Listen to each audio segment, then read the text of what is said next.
Hi viewers, welcome to my channel.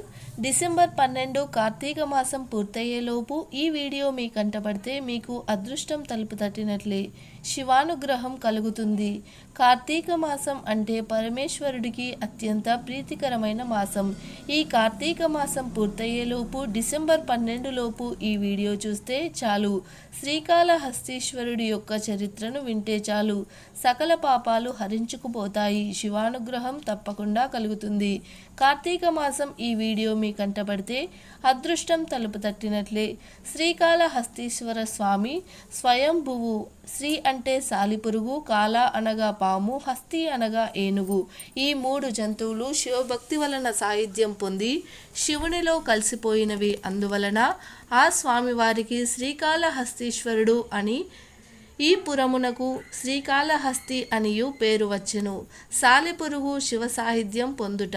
కృతాయుగములో సాలిపురుగు తన శరీరం నుంచి వచ్చు సన్నని దారంతో కొండపై ఉన్న శివుని గుళ్ళు, ప్రాకారములు, గోపురములు కట్టి శివుణ్ణి పూజిస్తూ ఉండేది. ఒకనాడు శివుడు ఆ సాలిపురుగు భక్తిని పరీక్షించదలచి అక్కడ మండుతున్న దీపంలో సాలీడు అల్లిన గోపురములు తగలబడిపోయేలాగా చేస్తాడు. ఇది చూసిన సాలీడు కోపంతో దీపాన్ని మింగడానికి పోతుంది. అప్పుడు శివుడు ప్రత్యక్షమై దాని భక్తికి మెచ్చి నీకు ఏం వరం కావాలో కోరుకోమనెను. తనకు మరలా జన్మ లేకుండా ఉండమని కోరుకుంటుంది. అందుకు శివుడు సమ్మతించి సాలీడు నువ్వు తనలో ఐక్యమైపోయినట్లుగా చేసెను. ఈ విధంగా సాలీడు శివ సాహిత్యం పొంది తరించింది. నాగపాము, ఏనుగు శివారాధన చేసి తరించుట. పూర్వం ఒక పాము పాతాళం నుండి పెద్ద పెద్ద మణులను తెచ్చి శివలింగానికి పూజ చేసి పోతూ ఉండేది. ఆ తరువాత ఒక ఏనుగు వచ్చి శివలింగమునకు పూజ చేస్తూ ఉండేది. అది స్వర్ణముఖి నదిలో స్నానమాచరించి తొండముతో నీరు, పుష్పములు, బిల్వపత్రములు తెచ్చి పాము తెచ్చిన మణులను సమర్పించి తులసి వేసి తాను తెచ్చిన నీటితో అభిషేకం చేసి పుష్పములతో అలంకరించి పూజించి వెళ్ళిపోయేది. మర్నాడు ఉదయం పాము వచ్చి చూస్తే తాను పెట్టిన మణులు అక్కడ ఉండేవి కావు. వాటికి బదులుగా బిల్వములు, పుష్పములు అక్కడ కనిపిస్తూ ఉండేవి. అప్పుడు పాము చాలా బాధపడి వాడుక ప్రకారం ఏనుగు ఉంచిన పుష్పములు తోసివేసి మణులు పూజ చేసింది. ఇలా కొంతకాలం వరకు పాము ఉంచిన మణులను ఏనుగు, ఏనుగు ఉంచిన పుష్పాలను పాము శుభ్రపరిచి తమ ఇష్టానుసారంగా పూజ చేసి ఈశ్వరుని సేవించుచూ ఉండేవి. ఒకరోజు పాము విసిగెత్తిపోయి తమ మణులను పక్కకు తోసేసింది ఎవరో అని పక్కనే ఉన్న పొదలో ఉండి చూస్తూ ఉన్నది. అది అలా చూస్తూ ఉండగా ఏనుగు మణులను పక్కకు తోసేసి పుష్పాలతో పూజ చేయసాగింది. అప్పుడు వెంటనే పాము వచ్చి తన శత్రువు అయిన ఏనుగు తొండంలో పాము దూరి ఏనుగు కుంభస్థలంలో దూరి ఊపిరి ఆడకుండా చేసింది. ఈ బాధను ఏనుగు భరించలేక ఈశ్వర ధ్యానంతో ఆ పరమేశ్వరుణ్ణి ప్రార్థించింది. తొండంతో అయినా శివలింగాన్ని తాకి శిరస్సుతో గట్టిగా రాయికి కొట్టుకుని తుదకు మరణించింది. ఆ శీలగతమునకు ఏనుగు కుంభస్థలం ఉన్న పాము కూడా చచ్చి బయటపడింది. ఇట్లు ఇద్దరు తమ తమ నిజస్వరూపంతో రుద్రగణములను మారే స్వామిలో ఐక్యమయ్యారు. ఈ స్మృతి చిహ్నంగా పాము 5 తలల పాము ఆకారంగా తలభాగమున, ఏనుగు సూచముగా 2 దంతములు, సాలెపురుగు అడుగు భాగంలో నూతన లింగాకృతిలో ఐక్యం చేసుకుని శివుడు శ్రీకాళహస్తీశ్వరుడుగా ఇక్కడ దర్శనం ఇచ్చుచూ ఉన్నాడు. ఆనాటి నుండి ఈ పుణ్యక్షేత్రంకు శ్రీకాళహస్తి అనే పేరు వచ్చింది. ఓ తప్పినాడు అనే రాజ్యంలో ఉడుప్పూర్ గ్రామంలో నాగడు అనే ఒక బోయవాడు ఉండేవాడు. అతని భార్య పేరు దత్త. భార్యాభర్తలు ఇద్దరు కూడా సుబ్రహ్మణ్య స్వామి భక్తులు. స్వామి దయ వలన చాలా సంవత్సరాల తరువాత వారికి ఒక పుత్రుడు జన్మించాడు. తల్లిదండ్రులు ఆ బాలుడకు తిన్నడు అని నామకరణం చేశాడు. శ్రీకాళహస్తీశ్వర పురాణాన్ని అనుసరించి తిన్నడు పూర్వజన్మలో అర్జునుడు శివుని గుర్చి తపస్సు చేసి పశుపాత అస్త్రాన్ని పొందినాడు. కానీ పరమేశ్వరుడు బోయవానిగా అర్జునుడి ముందుకు వచ్చినప్పుడు అర్జునుడు శివుణ్ణి గుర్తించలేకపోయాడు. ఆ కారణంచే మరుజన్మలో అర్జునుడు బోయవాడిగా అంటే తిన్నడుగా జన్మించి ఆ రూపంలో శివుణ్ణి మెప్పించి శివ సాహిత్యం పొందాడు. నాగడు తిన్నడుకు బోయలకు నేర్పే సకల విద్యలు నేర్పించాడు. తిన్నడు విలువిద్యల్లో ఆరితేరాడు. చిన్నవాడిగా ఉండగానే నాగడు తిన్నడుని రాజ్యాభిషిక్తుడిగా చేశాడు. బోయవాడిగా తన కులధర్మమును అనుసరించి వేటాడిన తిన్నడికి అన్ని జీవుల ఎడల వాత్సల్యము, ప్రేమ, అభినందనలు ఏర్పడ్డాయి. జంతువులలో పిల్లలను, ఆడవాళ్లను, రుగ్మతతో ఉన్న జంతువులను అనగా ఏదైనా రోగంతో బాధపడుతున్న జంతువులను వేటాడేవాడు కాదు తిన్నడు. తనలోనే జంతుభావాలైన కామ, క్రోధ, మదమాశ్చర్యాలను జయించాడు. ఒక రోజున తిన్నడు వేటకు వెళ్ళాడు. ఒక సుకరము అనగా అడవి పంది అతని వలన తప్పించుకొని పారిపోతూ ఉంది. తన అనుచరులైన నాముడు, కాముడులతో ఆ పందిని తరుముకుంటూ వెళ్ళాడు తిన్నడు. అడవి పందికి అలసట వచ్చింది. ఒక చెట్టు ముందర ఆగింది. తిన్నడు దానిని చంపాడు. ఆ ముగ్గురు అలసిపోయారు. వారికి దప్పిక వేసింది. స్వర్ణముఖి నది తీరానికి చేరుకున్నారు. కాళహస్తి పర్వతం, దేవాలయం కనిపించాయి. తిన్నడు ఆ పర్వతం ఎక్కి ఆ దేవాలయంను చూడాలనుకున్నాడు. అక్కడే పరమేశ్వరుడి పేరు కుడుముదేవారు అంటే పిలక ఉన్న దేవుడు అని నాముడు తిన్నడుకు చెప్పాడు. అంతలో కాముడు పందిని పచనం చేయడం మొదలుపెట్టాడు. తిన్నడు ఆ పర్వతం ఎక్కడం మొదలుపెట్టాడు. ఆ పర్వతం ఎక్కుతూ ఉంటే తిన్నడులో మార్పు వస్తూ ఉంది. అది పూర్వజన్మ సంస్థాన ఫలం. తన మీద నుంచి ఏదో బరువు తగ్గుతూ ఉన్నట్లుగా అనిపించింది. దేహస్పృహ కూడా మందగించింది. అక్కడ శివలింగం చూడగానే అతనికి దాని మీద అనంతమైన ప్రేమ పుట్టుకొచ్చింది తిన్నడికి. దాంతో తిన్నడు ఆ లింగమును కౌగిలించుకున్నాడు. ముద్దులు కుమ్మరించాడు. ఆనంద బాష్పాలు రాలడంతో శివునితో, ఈశ్వరా, ఈ దట్టమైన అడవిలో ఒంటరిగా ఎలా ఉన్నావు? నీకు ఆహారం ఎలా లభిస్తుంది? ఇప్పటి నుండి నేను నీతోనే ఉంటాను. నీకు ఆకలిగా ఉన్నట్లుగా ఉంది. నేను నీకు ఆహారాన్ని తీసుకొని వచ్చాను అని పలికి శివుని ఆకలి తీర్చుటకు వెంటనే కొండ దిగాడు. కాముడు పందిని కోయడం వదిలిపెట్టాడు. ఆ మాంసంను తిన్నడు రుచి చూసి రుచిగా ఉన్నదానిని శివుడి కోసం వేరుగా పక్కన ఉంచాడు. రాముడు తిన్నడుతో ఈశ్వరుడు ఆహారం సమర్పించే ముందు ప్రతిదినము నీటితో అభిషేకించబడతాడని, పువ్వులతో పూజింపబడతాడని అది విని నది దగ్గరికి వెళ్ళి నోటి నిండా నీళ్లను పుక్కిలించి పెట్టి సేకరించిన పూలను తలమీద ఉంచుకొని కాల్చిన పందిని అనగా పంది మాంసముచే ఉంచుకొని విల్లు అంబూలతో తిన్నగా గుడికి వెళ్ళాడు. అక్కడ పుక్కిలి పట్టిన నీటిని శివునిపై వదిలాడు. అదే శివునికి అభిషేకం అయ్యింది. తన తల మీద ఉన్న పువ్వులతో శివుణ్ణి అలంకరించాడు. అదే శివుడికి అర్చన అయ్యింది. తరువాత తాను తెచ్చిన ఆ పంది మాంసమును పెట్టాడు. అదే ఆయనకు నివేదన అయ్యింది. ఆ గుడి ద్వారం వద్ద ఎవరిని, ఏ జంతువులను రానియకుండా కాపలా కాశాడు. మరునాడు ఉదయం ఆహారం తెచ్చుటకు బయలుదేరి తిన్నడు ప్రవర్తన చూసి నాముడికి, కాముడికి మతిపోయింది. తిన్నడిలో వచ్చిన మార్పుని చూసి అతనికి మతిపోయిందో ఏమోనని వారు వెంట వెళ్ళి తిన్నడి తల్లిదండ్రులకు చెప్పారు. వారు తిన్నడిని ఇంటికి తీసుకుని వెళ్ళడానికి చూశారు. కానీ తాను శివుడి దగ్గరే ఉంటానని వారితో వెళ్ళలేదు. తిన్నడు దేవునికి ఆహారం సేకరించడానికి వెళ్ళగా ఆ సమయంలో ఆలయ అర్చకుడు శివగోచారి శివుడుకు ప్రతిరోజు లాగానే శివుడి అర్చన చేయడానికి వచ్చాడు. అక్కడ మాంసాన్ని చూసి ఎవరో దేవాలయంను అపవిత్రం చేశారని భావించాడు. నిర్ఘాంతపోయాడు. ఆగమన శాస్త్రంలో ఆ అర్చకుడు నిష్ఠాతుడు. అందుకనే అక్కడ ఉన్న మాంసము మొదలగు వాణిని తొలగించెను.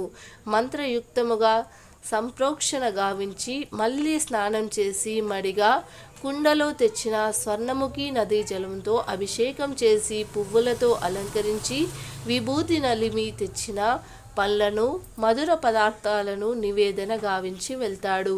పూజారి వెళ్ళగానే మళ్ళీ తిన్నడు నివేదనకు వేటాడిన మాంసమును తెచ్చాడు. పూజారి అలంకరించిన పూజా ద్రవ్యములను తీసివేసి తనదైన పద్ధతిలో పూజ చేశాడు. ఈ విధంగా 5 రోజులు జరిగాయి. పూజారి ఇక ఉండబట్టలేకపోయాడు. దుఃఖిస్తూ పరమశివుణ్ణి ప్రార్థించాడు. ఈ ఘోరాన్ని ఆపండి అని ఎలుగెత్తి ప్రార్థించాడు. శివుడు శివగోచారికి తిన్నడి భక్తి ప్రవర్తనలను చూపించదలిచాడు. అర్చకుడు కలలో కనిపించి, నీవు లింగం వెనుక దాగి ఉండు, బయటకు రాక అక్కడ ఏమి జరుగుతుందో గమనించుచూ ఉండు అని ఆదేశించాడు. 6వ రోజున యథావిధిగా తిన్నడు ఆలయానికి వచ్చాడు. వస్తూ ఉండగా దారిలో తిన్నడికి కొన్ని శకునాలు గోచరించాయి. శివునికి ఏదో ఆపద సంభవించబోతుందేమోనని శంకించాడు. పరిగెత్తుకుని వెళ్ళాడు. అక్కడ చూడగానే శివుని కుడికన్ను నుండి రక్తము బయటకు వస్తుంది. దేవుని అర్చనకు తాను తెచ్చిన వస్తువులు చేతిలో నుండి క్రింద పడిపోయాయి. తిన్నడు దగ్గరగా ఏడ్చాడు. ఎవరు ఈ పని చేశారో తెలియదు. తనకు తెలిసిన మూలికా వైద్యం చేశాడు, కానీ రక్తం ఆగలేదు. వెంటనే అతనికి ఒక ఆలోచన కలిగింది. కన్నుకు కన్ను అను సిద్ధాంతం మనసులో మెదిలింది. వెంటనే తన బాణంతో కుడి కన్నును తీసి శివునికి పెట్టాడు. రక్తం ఆగిపోయింది. సంతోషించాడు. నృత్యం చేశాడు. నృత్యం చేస్తూ ఉండగా శివుని ఎడమ కన్ను నుండి నెత్తురు బయటకు రావడానికి గమనించాడు. భయం లేదు, ముందు తెలిసిందిగా అని అనుకున్నాడు. కానీ ఒక సమస్య మదిలో మెదిలింది. తన ఎడమ కన్ను కూడా తీసిన తర్వాత శివుని కన్ను ఎక్కడ ఉందో గుర్తించడం ఎలా? అందుకని గుర్తు కోసం తన పాదాన్ని శివుని ఎడమ కంటిపై పెట్టి తన ఎడమ కన్నులు పెకిలించుకోబోయాడు. తిన్నడి భక్తికి మెచ్చిన పరమశివుడు వెంటనే ప్రత్యక్షమై తిన్నడి చేతిని పట్టుకుని ఆపాడు. నిలువుము కన్నప్ప, కన్నప్ప, నీ భక్తికి మెచ్చాను. ఇంతటి నిర్మలమైన భక్తిని మునుపెన్నడూ చూసి ఎరుగను. పంచాంగుల మధ్య నిలిచి తపములు మెచ్చిన మునులు ఆంతర్యము కన్నా నీ చిత్తము అతి పవిత్రమైనది. నా హృదయమునకు సంపూర్ణమైన ఆనందము కలిగించినది. నీవు ఒక్కడివే కన్నప్ప అని శివుడు ప్రశంసించాడు. పరమేశ్వరుడు కన్నప్ప అని 3 మార్లు పిలిచాడు. అంటే కన్నప్ప శివుడు అనుగ్రహం మూడింతలుగా పొందాడు అన్నమాట. తన కన్నుని ఈశ్వరుడికి అయ్యాడు. తరువాత శివుడు కన్నప్పతో శ్రీకాళహస్తి క్షేత్రం ఉన్నంత వరకు నీ పేరు శాశ్వతంగా ఉండిపోతుంది అని చెప్పాడు. తన 2 చేతులతో కన్నప్పను దగ్గరికి తీసుకుని తన అక్కున చేర్చుకున్నాడు. కన్నప్పకు మరలా ఇంతకు ముందులాగానే చూపు వచ్చింది. కన్నప్ప అప్పటి నుండి సాక్షాత్తు శివస్వరూపుడే జీవించసాగాడు. శివగోచారికి అపురూపమైన శివభక్తి గోచారవై శ్రీకాళహస్తిలో తనకంటే తన భక్తుడికి ఉన్నత స్థానాన్ని కల్పించాడు ఈశ్వరుడు. ఎందుకంటే స్వామివారి కోవెల కింద ఉండే భక్తుడైన కన్నప్ప గుడి కొండ మీద ఉంటుంది. భక్తునికి తొలి పూజ అయిన తర్వాతే శివ పూజ జరుగుతుంది. కార్తీక మాసంలో ఈ కథ వింటే మీకు అంతా శుభమే జరుగుతుంది. అంతేకాదు కార్తీక పురాణంలోని ఈ కథను కార్తీక మాసంలో వినడం వల్ల కోటి జన్మల పుణ్యం వస్తుంది. పూర్వం సరస్వతీ నది తీరంలో శిథిలా వ్యవస్థలో ఉన్న ఒక విష్ణు ఆలయం ఉండేది. ఆలయం శిథిలమై ఉండడం వలన భక్తులు వచ్చేవారు కాదు. అలాంటి పరిస్థితుల్లో ఒక యతీశ్వరుడు ఆ ఊరికి వస్తాడు. నదీ తీరంలో శిథిలమైన విష్ణుమూర్తి ఆలయాన్ని చూస్తాడు. అది ఉపయోగంలో లేని కారణంగా తాను అక్కడ ఉండవచ్చునని అనుకుంటాడు. ఆలయమంతా శుభ్రం చేసుకుని తనతో తెచ్చుకున్న కొద్దిపాటి సామాగ్రిని అందులో పెట్టుకుంటాడు. రాత్రి వేళల్లో వెలిగించుకోవడం వల్ల ఊర్లోకి వెళ్ళి ప్రమిదలు నూనె తెచ్చుకుంటాడు. ఆ దేవాలయంలో ఆయన ధ్యానం చేసుకుంటూ జీవనాన్ని కొనసాగిస్తూ ఉంటాడు. ఎక్కువ ధ్యానంలోనే సమయాన్ని గడుపుతూ ఉంటాడు. ఒక కార్తీక మాసంలో ఆలయంలో దీపాలు వెలిగించి ధ్యానంలోకి వెళ్తాడు. అలాంటి సమయంలోనే ఆహారాన్ని వెతుక్కుంటూ ఒక ఎలుక ఆలయంలోనికి వస్తుంది. ఆహారం కోసం అటూ ఇటూ తిరుగుతూ ఉన్న ఎలుకకు నూనె వాసన వస్తుంది. అప్పటికే కొండెక్కిన దీపం దగ్గరకు ఎలుక వెళ్తుంది. నూనెతో ఉన్న ఆ వత్తిని నోటితో కరుచుకొని వెనక్కి తిరుగుతుంది. అప్పుడే దానికి 2వ దీపం కనిపిస్తూ ఉంది. అందులో వత్తిని కూడా తీసుకుని వెళ్దామని దగ్గరికి వెళ్తుంది. దీపం వెలుగుతూ ఉండడం వల్ల దాని సెగ తగలడంతో నోటిలోని వత్తిని కూడా వదిలేస్తుంది. ఆ ప్రమిదలో పడిన ఆ ఒత్తి దీపం అంటుకొని వెలుగుతుంది. యతీశ్వరుడు వెలిగించిన దీపం కొండెక్కితే తిరిగి ఆ దీపాన్ని వెలిగించిన పుణ్యం ఆ ఎలుకకి వస్తుంది. ఆ పుణ్య ఫలితంగా ఆ ఎలుక దివ్యమైన పురుషుడు శరీరాన్ని ధరిస్తుంది. ధ్యానంలో నుంచి బయటకు వచ్చిన యతీశ్వరుడికి ఎదురుగా దివ్యమైన శరీరం ధరించి ఉన్న ఒక పురుషుడు కనిపిస్తాడు. అప్పుడు యతీశ్వరుడు ఆ దివ్య పురుషుడితో, ఎవరు నువ్వు, ఇక్కడికి ఎందుకు వచ్చావు, నీకు ఏం కావాలి అని అడుగుతాడు.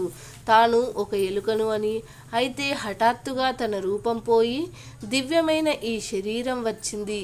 ఆ దివ్య పురుషుడు చెప్తాడు, అందుకు కారణం కూడా తనకు తెలియదని అంటాడు. యతీశ్వరుడు అందుకు కారణం చెప్పమని కోరుతాడు. అప్పుడు యతీశ్వరుడు దివ్య దృష్టితో చూస్తాడు. అలా దివ్య దృష్టితో చూసిన యతీశ్వరుడికి ఎలుక పూర్వజన్మ గురించి తెలుస్తుంది. అప్పుడు ఆ యతీశ్వరుడు, పూర్వజన్మలో నువ్వు ఒక బ్రాహ్మణుడవు, ఎప్పుడు కూడా భగవంతుణ్ణి ఆరాధించి ఎరుగవు, స్నానము, జపము, దీపారాధన, దాన ధర్మాలలో నీకు చేయడం తెలియదు. ఒకవేళ ఎవరైనా యజ్ఞయాగాలు చేస్తూ ఉంటే వాళ్ళని నువ్వు ఎగతాళి చేసేవాడివి. ఆచార వ్యవహారాలు ఎంత మాత్రం పాటించని నువ్వు అవి పాటించే వారిని అవహేళన చేసేవాడివి. చివరికి నీ విషయంలో నువ్వు నీ భార్యను కూడా వదలలేదు. మీ భార్య ఎంతో గుణవంతురాలు, ఉత్తమురాలు. ఆమెకు ఎంతో దైవభక్తి ఉండేది. ఆమె నిన్ను మార్చడానికి తన వంతు ప్రయత్నం చేసేది. నువ్వు ఎంత మాత్రము మారకపోగా చాదస్తం అంటూ ఆమెను కసురుకునేవాడివి. ఆమె నోములు, వ్రతాలు ఆచరిస్తూ ఉంటే అందుకు అడ్డుపడేవాడివి. అలా ఆమె మనసారా పూజ, అభిషేకాలు చేసుకోకుండా చేశావు. ఆ మహా ఇల్లాలిని ఎంతో ఇబ్బంది పెట్టావు. దైవం పట్ల, శాస్త్రాల పట్ల అపనమ్మకం కలిగిన కారణంగా మరణం తర్వాత నరకానికి వెళ్ళావు. నరకంలో అనేక శిక్షలు అనుభవించిన తర్వాత అనేక నీచమైన జన్మలు వచ్చాయి. చివరకు ఇలా ఎలుక జన్మ ఎత్తావు. ఆకలి తీర్చుకోవడానికి నువ్వు చేసిన ప్రయత్నం నీ పాపాలను కడిగివేసింది. కార్తీక మాసంలో దీపం వెలగడానికి కారణమయ్యావు కనుకనే నీకు మోక్షం లభించింది అని చెప్తాడు. అప్పుడు ఆ దివ్య పురుషుడు ఆ యతీశ్వరుడికి నమస్కరించి అనంతమైన శూన్యంలో కలిసిపోతాడు.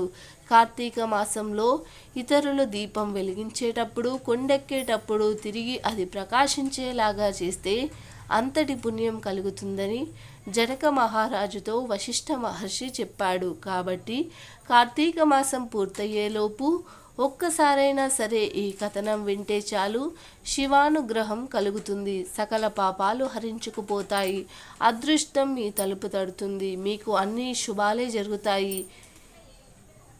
ఈ వీడియో నచ్చితే లైక్ చేయండి, షేర్ చేయండి. అలాగే మన ఛానల్ని సబ్స్క్రైబ్ చేసుకుని పక్కనే ఉన్న గంట సింబల్ ప్రెస్ చేయండి. వీడియో నచ్చితే కామెంట్ బాక్స్లో ఓం నమః శివాయ అని తప్పక కామెంట్ చేయండి.